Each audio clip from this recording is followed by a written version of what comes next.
All right, Liam Paro is the 140-pound champion. He will make his first defense of the IBF title he won a few months ago on Saturday. That is going to be against Richardson Hitchins, his mandatory challenger.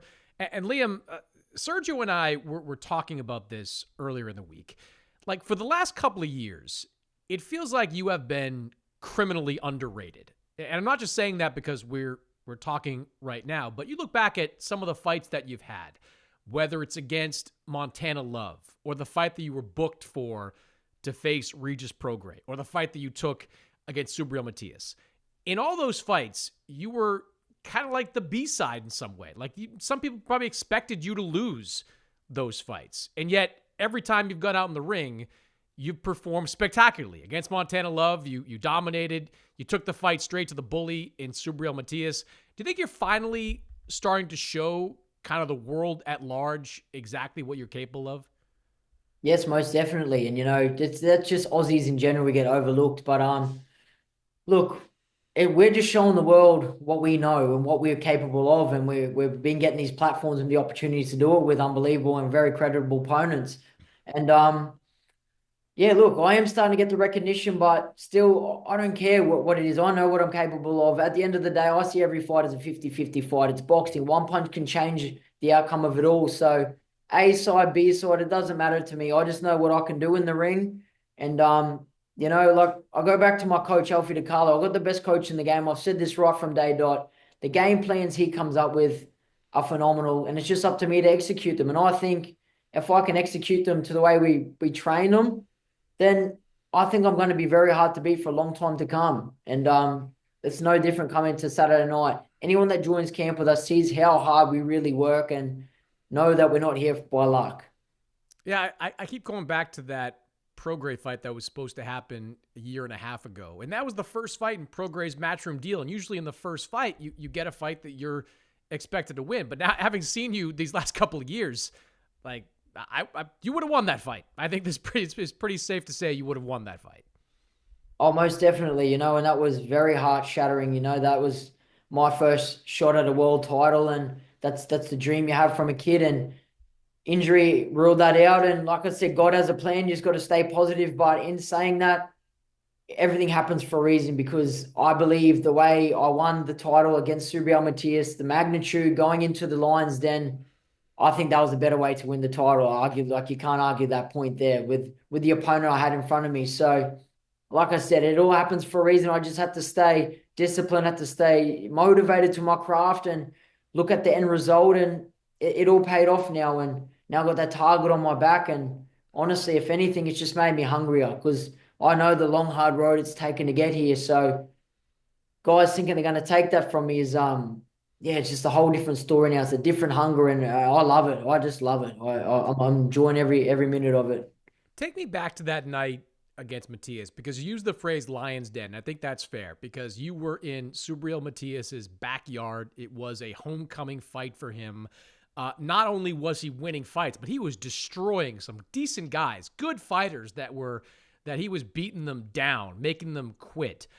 You're standing there in the ring, getting introduced first. He has like a 47-minute ring walk to get down there before he can get to you at the end of the ring. Like, how confident are you in that moment that you're going to win that fight? Look, I'm always confident. I believe fights are won in the gym, and going back to how hard we work, you can't be denied. You can't. There's no substitute for the hard work we put in. And I even said that to Alfie in the dressing room when we were warming up. I was like, this is it. Like, we were so convinced we were going to do it. All we wanted was our shot. And, thanks to Eddie for giving us the shot at match and for giving us these hard tests. It's proven that I'm at this top level and at the elite level. And man, I was zoned in. He could have taken 3 hours. I was so in my zone, and I knew the job and the task ahead. I knew going back to the opponents he stopped and made quit on the stool. We knew everything. We were mentally prepared so much for that fight, and physically. And it was just this going back to just executing the game plan that we had in stone. And I believe I've done that perfectly. And look, it was a hell of a fight. It was hard. Yes, I had to face adversity, but I just say to people, you can't swim without going wet. We're going in there against this monster at the time. You could have called him. And man, I'll do it 100 times over to have that feeling again, because getting my hand raised and hearing those words was, man, it leaves me speechless still to this day. What was the game plan that night? Like, what did you guys see on film that made you come up with the kind of game plan that was so successful against a guy that very few fighters have had success against? Look, we knew I got good footwork, and he's not the best. He needs to really set his feet to let his punches go. You know, he's not really a one punch kind of knockout guy. It's more of accumulation, and I felt that in times when I got a little bit lazy sitting on the ropes, he just keep winding up. So it was just not let him set, but also don't just box. You know, show him that I'm there to fight too, which I did. Bring the fight to him and fought fire with him. You know, it was just, yeah, the main thing was our footwork's too good for him. We just don't let him set his feet, and he's not going to be able to set off and tee off on you. And that was it. You know, it was yeah, it was hard yakka, but nothing good comes easy. So Did he catch you with anything during that fight that made you say, "Oh, okay, that guy can crack"? if you see my ear after it, it was half hanging off my head. It was I definitely know why he had 21 knockouts for sure. But look, it was nothing that that was gonna stop me from living my dream. You know, like I said, I've given my life to boxing, and I'm willing to give my life to the sport. It's the risk we take going in there every time. But it was just yeah. Look, you could tell why he had a lot of knockouts for sure. I'll give him that. You at the end of the fight, like you had clearly won. Sitting ringside, we knew you won. You, I'm sure, believed you won. But in Puerto Rico, in a hometown type of fight, like in those moments between the final bell and the decision being read, like what is going through your mind? Man, a million thoughts, and it felt like time had been at a standstill. It just took forever, and even the first cards, the 115, 113, or that were 112, whatever it was. I thought, man, this is too close. This is too close. Until I heard the card 116, 111, that gave me a little bit of relief. That I was like, that this one's seen it right, and yeah, but honestly, it's just a million emotions. I can't even explain it or put it to words. It was just. It took forever to hear those words. And yeah, as soon as I felt my hand get a little bit nudged, I was just raw emotion after that. What's that feeling like to be crowned a world champion for the first time? Oh, it's phenomenal, and that's what I told everyone, there's three more belts out there to get that feeling again. So it's I'm sure I'm gonna have the same feeling when I defend the belt, God willing, defend the belt. And look, there's no feeling that matches just all the hard work, all the sacrifices, all the just them long nights that you can't see the end of the tunnel sometimes. You can see the light. It just is all worth it. And you do it 100 times over. It just shows you can achieve anything you put your mind to and truly believe in yourself. You can we're capable of some phenomenal things.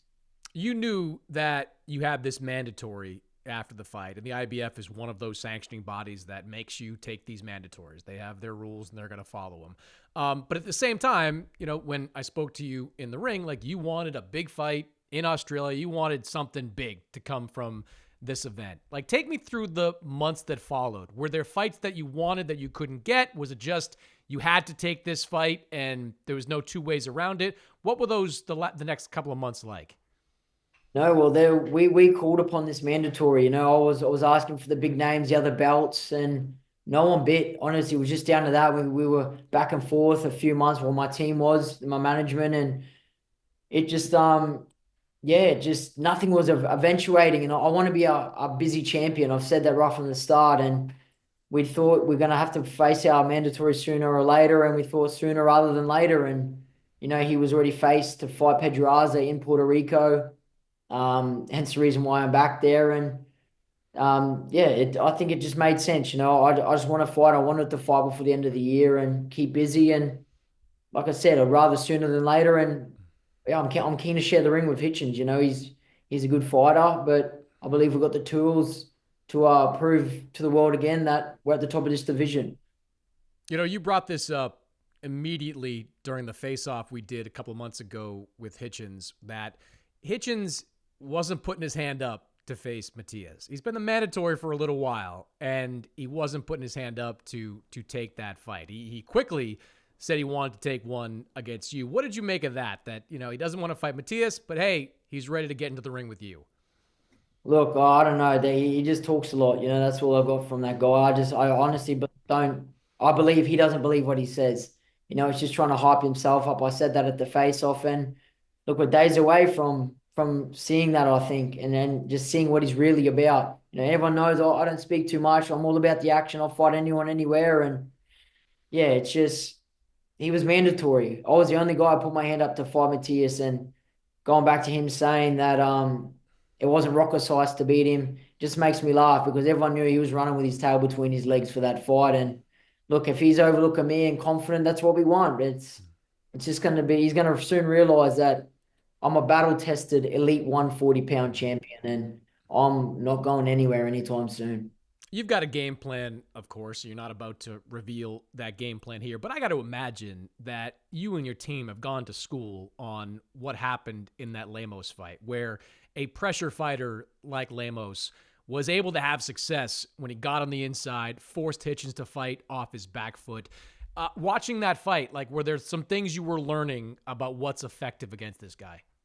Most definitely. He doesn't like a fast-paced fight, and it's clear as day. He'd love to throw 20, 30 jabs, but quite frankly, that ain't gonna happen with me. I pulled out 120 plus punches against Matias, and I'm rolling in that same fitness, same energy for this fight. So it's I believe yeah, look, he's just gonna yeah, I'm not gonna give too much away, but he's soon gonna realize that we're in there to fight. And in boxing, people say you're only as good as your last fight. So of course we're gonna look at that last fight.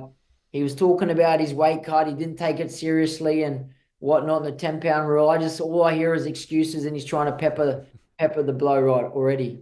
So Mm. I'm fine. I'm biting at the heels, ready to get in there and just do what I love. I just love to fight. It's quite simple. How do you feel about that 10-pound rule? Like, does that have any impact on your rehydration?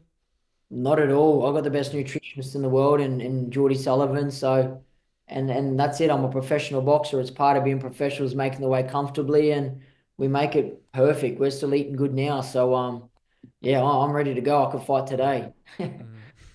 Does it? You said he talks a lot, and he does, whether it's on social media or to your face. Do you get any extra juice out of that? Kind of hearing some of the things he said about you over the last few months. Look, I just think he's just an insecure wreck. That's all I see on out of it all. But hey, look, he can say what he wants as long as he gets he through them ropes and squaring off to me on Saturday night. He can say what he wants because I know when the bell goes, there's no one to give him reassurance by himself, and he's going to truly find out what he's about because I know what I'm about and what I bring to the table and what we've prepared for. So yeah, all I said to him is I just want the best Hitchens, no excuses. I want the best, and may the best man win. That's it.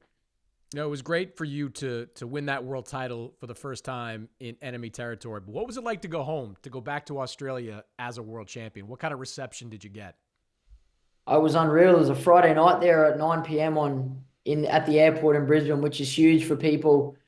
Australians, they love their weekends. So to give up their Friday night to come and introduce me back at the airport was phenomenal. There was close to 500 people there, and it was an unreal reception. And yeah, the recognition was good, and it just makes me. It's another add to the motivation. It makes me fly the flag higher and prouder. And yeah, I'm just keen to keep representing Australia. We've got so much talent. We're always looked over a lot in boxing, and we're starting to show the world that man we're true players and true hitters in this sport. So it's cool to be at the top of it, and like I said, it's God willing for a long time to come.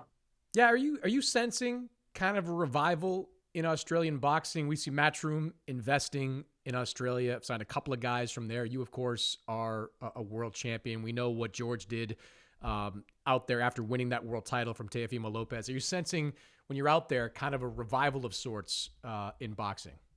Oh, most definitely, it's at an all-time high boxing in Australia, even in the amateurs and stuff. Are getting really recognised worldwide, and even now you even see with the DAZN signing in Australia, it's huge. So I think to be at the top of it, good solid performance on Saturday will set me up for some massive mega fights in Australia, and man, that's exciting with some big names there. And if we can get Australia and boxing closer to a top tier sport, there would be unreal. And man, to be at the top of it, just it's special. It's really special for me. Yeah, I think there's no doubt that with a win, your next fight's going to be back in Australia. I think that's almost close to a guarantee. And I know you're not looking past Hitchens. You never do that. You never look past anybody. But like the first thing I'm going to ask you in the ring after I say congratulations is George Kambosos. Like Matchroom signs this guy. For people that don't know, like how big would a Kambosos fight be in Australia? How would you describe the magnitude of it if it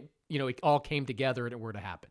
Yeah, 100%. Like you said, yeah, Saturday night's the plan, but we get through that. It's huge. Everyone knows the massive rivalry between Anthony Mundine and Danny Green. Me and George are mates, but it's business. But we bring more credentials to the table. Both being legitimate world champions and stuff like that. I honestly don't think there is a bigger fight to make domestically, or has been with the credibility we bring to the table. So that'd be huge. Would pack out a stadium. And look, stuff like that gets me so motivated. It just makes me want to perform even better on Saturday night. So it's very exciting time for not just me, but Australian boxing in general, and it's looking very bright. Gotta love it, man. Hope it happens because I've never been to Australia, and I would definitely take that trip 100%. No doubt. Liam, good luck on Saturday, man. It's going to be a great event down San Juan live on DAZN. Back-to-back trips to Puerto Rico for you. Thanks for joining me, and good luck, man. Thanks, Chris, and see you in a few days. Thanks, mate.